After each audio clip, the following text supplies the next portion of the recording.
这里是马来西亚的服务区，给大家看一下。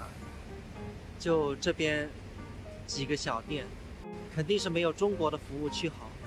来看看这边的价格，价格比新加坡那边就便宜很多很多了。像这种方便面，3块到4块马币，还有这种饮料也都是2、3块钱。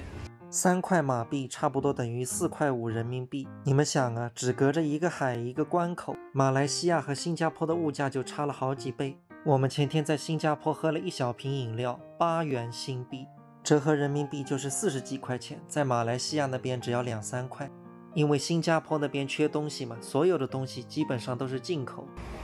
看看这个馒头和全家的价格也差不多，都是一些小零食。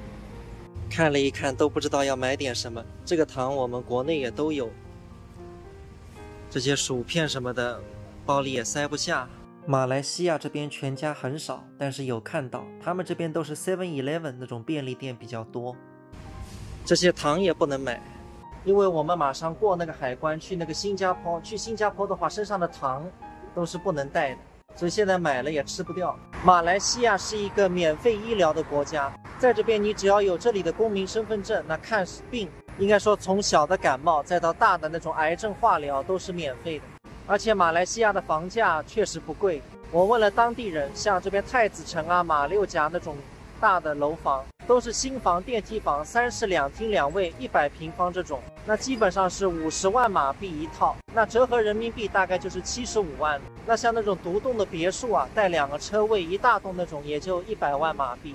就算是马来西亚的首都吉隆坡，房价也没有那么贵，最核心的地段那种公寓楼房100平方的200万马币也可以买到。你像在中国的北京、上海核心地段的1平方可能就要10万，而且吉隆坡还被称为东南亚小纽约，整个城市非常繁华的。既然房价这么便宜，那肯定很多朋友要问了，怎么没人来炒房，是不是啊？那是因为我也问了这里的中介啊，就这个国家它的房产税是非常非常高，你可能炒到第3、第4套，等你再卖掉的时候，你交的那个税就比你的成本都要高了，根本赚不到钱，还要亏钱。所以马来西亚就没什么人炒房，一般一个家里就算你有钱也就2套房，1套自己住，1套出租。